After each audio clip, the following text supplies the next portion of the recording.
we started, this is one of the most cheerful panels I've ever had the privilege to moderate. They spent a lot of time in the discussion session laughing. I don't know what they were laughing about, but perhaps we'll find out. This is a very exciting time to be here. It's an exciting time for Africa and for Europe's relations with Africa. Africa feels closer than ever. I think Morocco is just over there somewhere. And when we turn on our televisions in Europe, we see images of migration, sometimes images of distress, but what we don't see on our television so much is the tremendous energy, the diaspora of talent, the flows of trade between this continent and Africa, and the potential of the continent rising. And the people on our panel today are the people who, like the dancers at the start of this forum, are providing the energy as individuals and as employers to make that growth a reality. And so I'd like to start with a question to our panelists about why Africa is a good place, and I assume they think it is a good place, to be an entrepreneur today.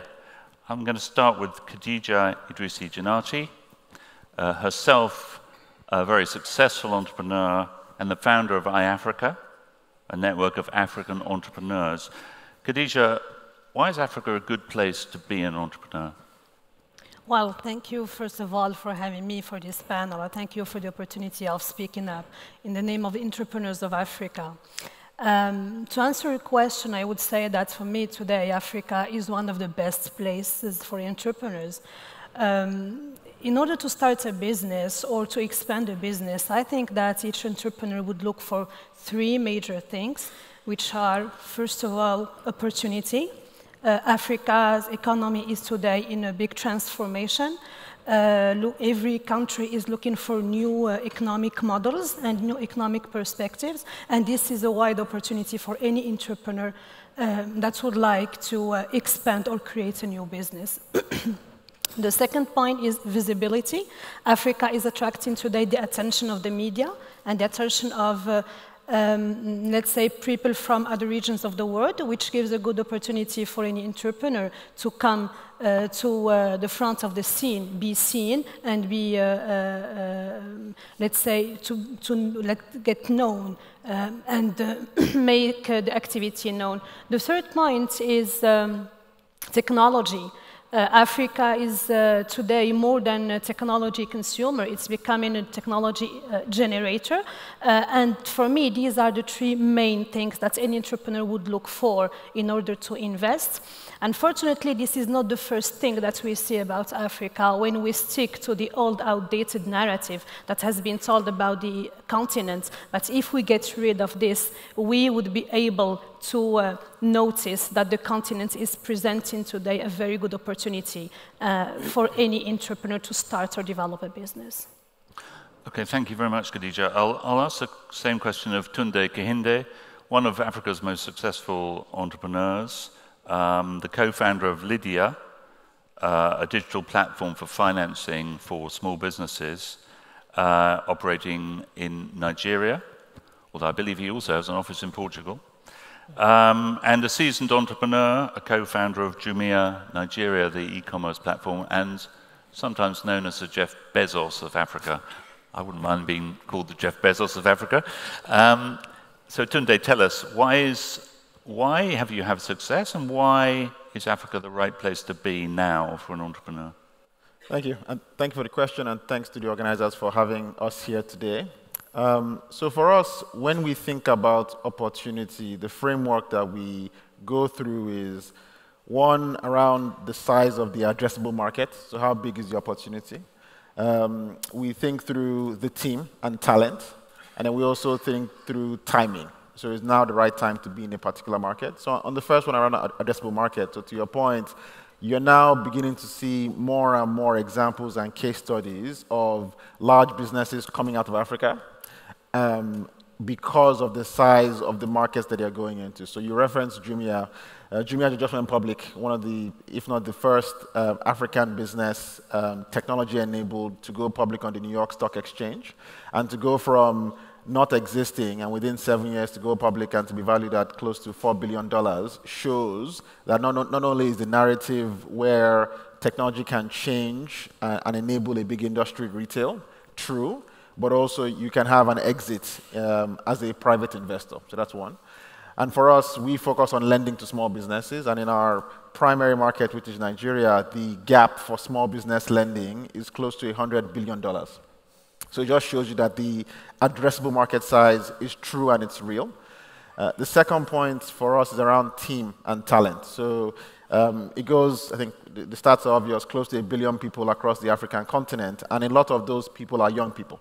So most of our populations tend to be under 21, and that lets you know that there is not only a big market that can consume goods and services, but also a very deep bench of folks who can work in today's digital economy across multiple skill sets, and also a high caliber of founders, as you can see here on this panel, who are able to build and run large businesses that can travel across multiple jurisdictions. And I think the last piece around timing, so it was interesting the point that was made in the speeches earlier around how the world today, I think different countries and industries and businesses are really trying to figure out what is my future as a country, what is my future as an industry. And I think for us, the timing in Africa is right, because if you're looking for yield, I want to invest $1 or €1 and get an attractive return. There are increasingly very few places around the world that yield can be captured. And I think as you look all throughout the capital structure, whether it's equity or debt, Africa is clearly very interesting. So that's why we've seen success on the continent, and why we think the time is now to be on the African continent. Okay, great, thank you. Well, if the time is now, I'm going to ask the opposite question in a way, which are what are the challenges, what are the barriers to being an entrepreneur in Africa? What are the things you face there that you have to fight your way through that maybe would be easier somewhere else? I'm going to start by asking that question to Linda Mabena Onguju, the founder and managing director of DLO Energy Resources Group, one of Africa's largest wholly black female-owned energy companies. He's got experience, a lot of on-the-ground experience of being an entrepreneur, both in South Africa and Nigeria. Linda, is it easy? Far from it, but that's what makes it interesting, I would say. The biggest hurdle, I think, about being an entrepreneur in Africa, first of all, is access to power. You know, very literally electric reliable power. Electricity supply. It sounds strange, but one of the largest challenges facing business in Africa is that. The second, I would say, no matter the sector you're in, and especially in my sector, which is power and energy, is the regulatory environment. Our governments need to start making business a priority, because we are creators of jobs and employment and opportunity. And often the red tape is a big hurdle for any startup. Before we can even access a Tunde, we have to register a company to be able to actually comply with the legal requirements. And even just a simple thing like company registration is a challenge that is costly, time-consuming. So if you look at South Africa, the turnaround time for a company registration can be up to a month, depending whether it's a shelf company or something new. In Nigeria, for some reason, the documents still have to go to Abuja. I don't know why. Whereas if you compare it to London, it's a day. It's literally online. It's a couple of hours. So again, if we're talking about Africa being present, and Africans taking advantage, this regulatory issues are a huge barrier for investment. Right, so there's barriers to be knocked down, and regulation, and even the basics of power and infrastructure, which are more, maybe, would not be a challenge in some other developed countries. Tell me one thing, you're a woman. Is it easy to be a woman entrepreneur? I think it's a challenge being an entrepreneur generally, and then obviously we do deal with a lot of patriarchy, especially in my sector. But I don't think that's unique to Africa. I actually found that in Europe, oddly enough, there's less women who are doing what I do at the level at which I do it. which made it quite interesting that Africa is not alone in its preconceived notions. South Africa has been very advanced in terms of promoting women-owned entities and businesses and women in government. I think our cabinet currently sits at 50 or 51% of women. I think it's about 50 under the new administration. There are laws in South Africa that actually encourage people procuring from women, black women, etc. But that's not it. I mean, there's one aspect which is the regulatory side where there are opportunities being given to women to participate. But I think it's also the practical realities, whether you are going to be able to compete with the men, especially if you're a wife, if you're a mother, and you've got other, you know, I often say I want to have a wife, then you could actually be more productive, to be quite honest with you. So the men don't have the same challenges. So the law can only legislate so much, and then the rest is about practical reality. So you tend to find a lot of women dropping out at the very senior levels just because of the ability to keep up. Although right now I think companies are starting to wake up to the fact that women are great contributors to the success of a company, and they're starting to create flexible working environments, which was never the case when I started my career. Okay, so maybe we can see Africa in some ways leapfrogging Europe in female entrepreneurship. I'm going to ask the same question to Didier, the president and founder of Africa Search Group, which is the first international recruitment and human resources consulting firm specializing in Africa. So a man who knows a lot about recruiting talent, finding the right staff, finding the right person for your business. Tell us about what the environment is like in African countries, and is it easy to get the right person as an employee to find the right skills? Thank you very much. The question is as a woman, as her, or because he said the same question. You can probably get a lot of talent in the continent right now. The fact is that you've been seeing in a lot of the countries the private sector taking the lead in terms of education. Let's take a country like Senegal. Back in the 90s, early 90s, we didn't have any business school as a private business school from the private sector. And right now, it's about 25 to 30% of the private sector representing the whole education system. And you can have the same in Côte d'Ivoire, in Congo, etc. So the continent is building more and more talent right now. What is good news? The bad news is that all those talents are what I call the soft skills. You can find a perfect CFO, a good sales manager, name it. But when you come to technicians, engineers, this is where we have a huge gap. And as you know, the continent will be investing more than 200 billion every year in infrastructure.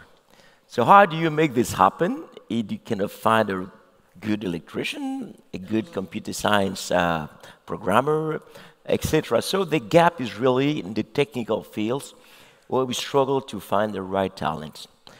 The third thing is that, as my colleague mentioned, the whole digitalization process that you've been seeing so far in different industries require more and more people in this digital field.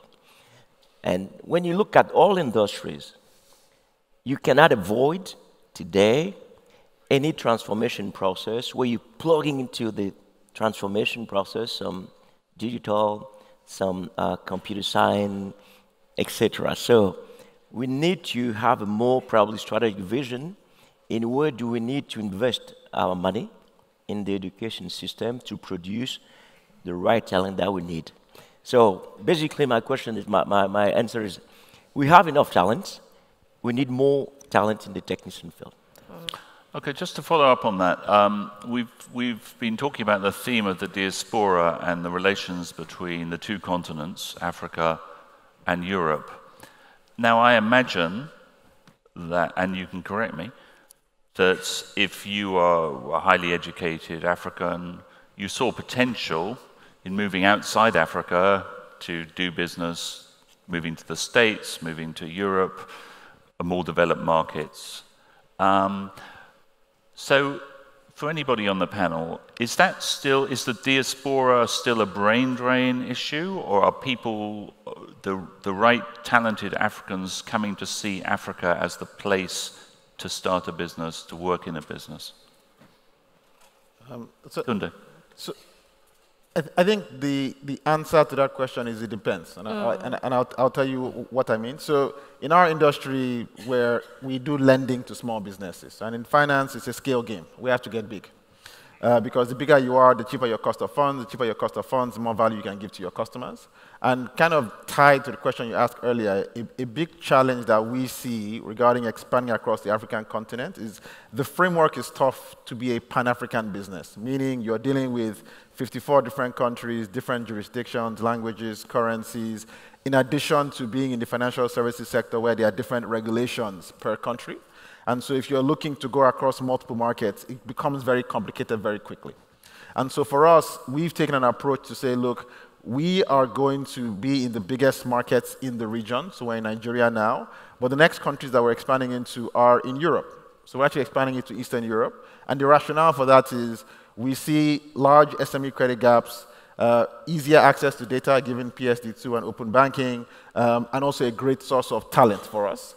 So even though there's a desire to expand across the African continent, the practical reality is, given how much scale we need to be a success and give value to our consumers, the more practical step is to go into a larger market that's ready for us to enter into now. So what I think is happening is experienced entrepreneurs and talent and executives are taking a very nuanced approach to say, look, per my sector, where does it make sense for me to be? If it makes sense for me to be in a particular country, I'll be there. But if it's not practical and I can't see a clear path to reaching my commercial milestones, then I'll look elsewhere. And that's the approach that we've taken. Okay, you raised a very interesting question about Europe as a market for African businesses, but let's just focus quickly on the talent question and whether or not people see Africa as a place to be. Anybody else? The point I would like to bring to is that, well, I'm from Morocco. I have always lived in Morocco. So I might have an interesting perspective on the diaspora because I do meet a lot of African people living abroad. The fact is that maybe 5 years ago, I would have met more of people saying, well, hi, I'm Lindsay, I come from Paris. But today, she would say, hi, I'm Lindsay, I'm from Nigeria, but I live in Paris. I feel like the change of perspective, we already feel it, and which means that African diaspora is today recognizing that the origin is important and a kind of feeling to go back home and give back in any way. It's not only by being settled in origin country, but doing something with origin countries. I see that a lot in countries like DRC, where a huge diaspora living in Europe is coming back, either to invest or to help the government come up with a new economic model for the country, especially with all the changes that are happening on a political point of view in that country. So the brain drain is still an issue with Africa. Let's say that clearly. We Africans tend to feel that the grass is greener outside, while actually it might be at a certain point of time of the career of the person, of the professional path. But I feel like there is that need to come back to Africa, to give back to the country. Africans do not have anymore the only responsibility of sending money back home, but also the transfer of knowledge and expertise that they might have acquired outside the continent. Linda? I think Tunde raised a very important point. I think 5 years ago, the discussion was around the diaspora. I think Africans see themselves as global citizens who are promoting a Pan-Africanist thought and thinking. So when we started off at DLO, we wanted to be #1 on the African continent. Now we see ourselves as a global player, and we want to be #1 in the world, just in general. So I think it's very important to go back to what he was trying to say, is that we are no longer looking at ourselves as this little corner where we want to succeed in this little corner. We're trying to build multinationals, and that requires partnerships. So platforms like this are important in terms of seeing Africans as equal partners at a table, who are also looking to grow brand Africa outside of the African continent. Yes, we want to expand on our continent, but we also want to have a global reach. So I think it's important to see Africans as global citizens as well. So what I'm finding is that there's less guilt about whether there's a brain drain. Actually, I'm glad when I see more Africans outside of the continent doing excellent things, as long as that it goes back to the continent either through recognition or through a skills transfer or something. But I think it's very important to move the discussion away from just the brain drain, but to seeing ourselves more as global citizens. And if I can add, it's a great point. If I can add to that point, I think there are two things that come to mind. So one is we're seeing folks making very commercial decisions. And I say that because, and it's important for us all as Africans to accept this, the narrative needs to move past a narrative of aid or sympathy. It needs to be, the continent is open for business, and if you come and spend your hard-earned dollars and euros on the continent, you will get a commercial return. And I think Africans and non-Africans are beginning to look through that lens. And the second point, to Linda's point, which is very powerful, is so we raised a lot of money outside Africa. So most of our investors are Silicon Valley-based VCs or VCs based in Europe. And sometimes it's tough to bridge that context, to say, look, if I am sitting in Palo Alto, what does it mean to invest in an emerging markets business? So the more Africans or emerging markets professionals that are in these centers of capitalism, in Paris, in London, in New York, in San Francisco, that can understand the connection, the easier it will be to raise money for African businesses, because they get it. Whereas it's tough sometimes to explain when someone hasn't lived or sat or been on the continent. So it's becoming more and more commercial, and I think it's the right path for us to achieve the goals that we want to achieve. Didier, do you think that Tunde raised this very interesting question, and Linda did, about whether or not the complexities of moving within Africa, of expanding a business across borders within Africa, and maybe it's comparatively simple Europe or other places. Do you think that those barriers are being overcome, that businesses are becoming more pan-African? Yes, you have more and more what we call this corporate global champions.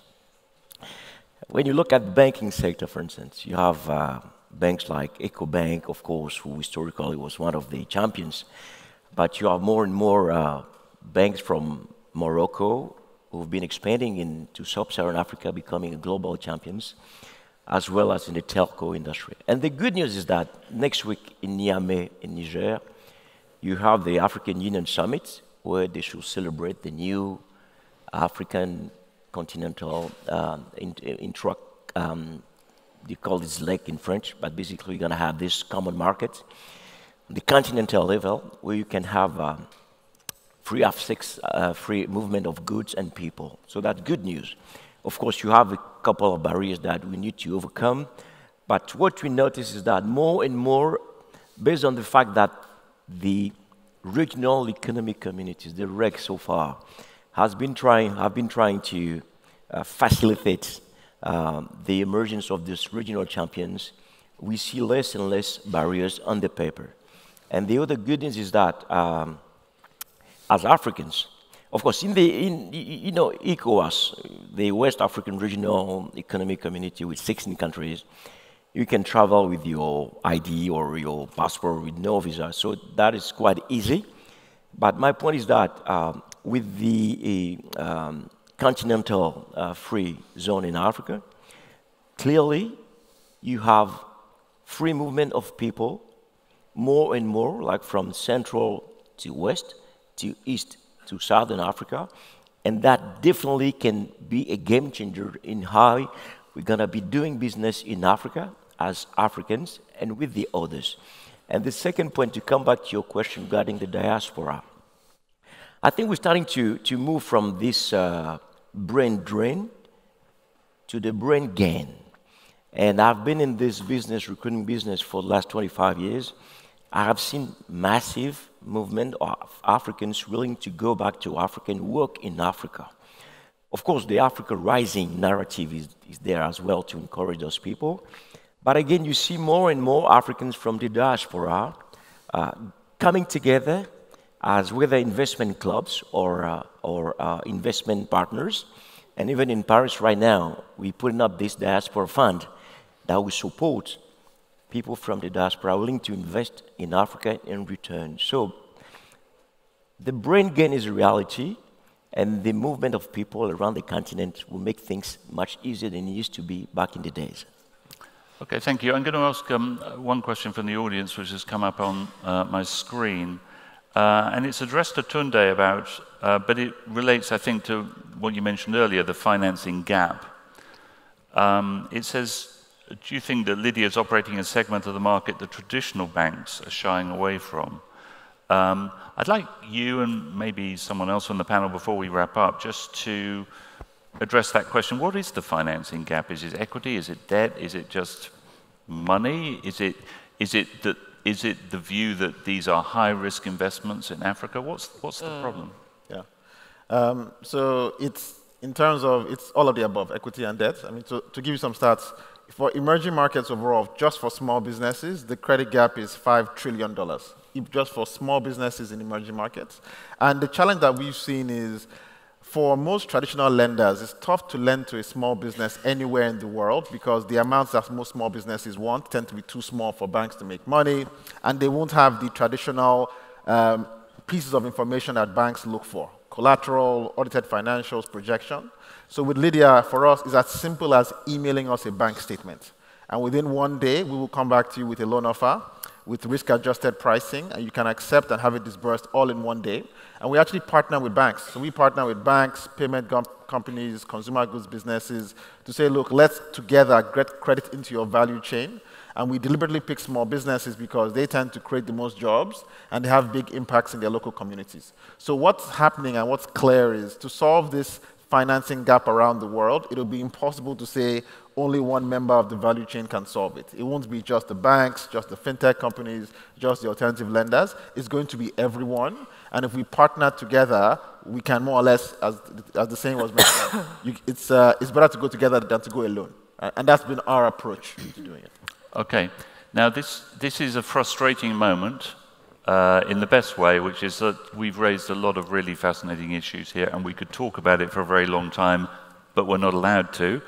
And so I'm going to cut it off there. And I just ask everyone in the room to give a hand to the panel for just giving us just an insight into all of the interesting, complex, maddening, but also exciting issues of being an African entrepreneur.